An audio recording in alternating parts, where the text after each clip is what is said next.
তাড়াতাড়ি নাও, আমি স্নান করতে যাবো। কি গো, জানলা দিয়ে তো কে মুখ বাড়ালো? ও ঘরে তো বাবা থাকে, কেউ কি মারবে? ঠিক আছে, তুমি পর্দা টেনে দাও।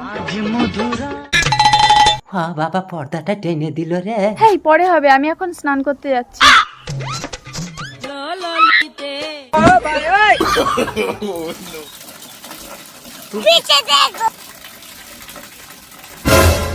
কে বাথরুমের উপরে?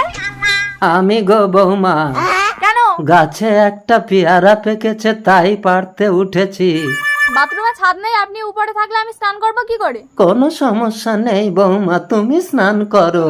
ওই গো, বেরিয়ে এসো তো। কি হয়েছে ময়না? দেখো না, আমি স্নান করছি, তোমার বাবা বাথরুমের উপরে উঠে দেখছে। কই? এক্ষুনি তো ছিল, কোথায় গেল? তোমার সমস্যাটা কি বলো তো? তুমি কি আমার বাবাকে তাড়াতে চাইছো? তুমি আমাকে অবিশ্বাস করছো? আরে চুপ করো, বাবা শুনতে পেলে খারাপ ভাববে। আমি ক্লাবে যাচ্ছি। रुको जरा। বাবা, আজকের মতো বাল বাল বেঁচে গেছি।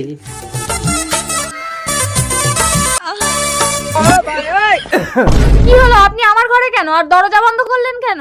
আসলে বৌমা, তোমার শাশুড়ি তো মারা গেছে। কি হয়েছে ময়না? দেখ না খোকা, তোর চরিত্রহীন বউ একটা বৃদ্ধ মানুষকে টেনে ভেতরে ঢোকাচ্ছে। মিথ্যে থাক, কিছু বলতে হবে না। আমি ঘরে মোবাইলের ক্যামেরা অন করে রেখে ক্লাবে গেছিলাম।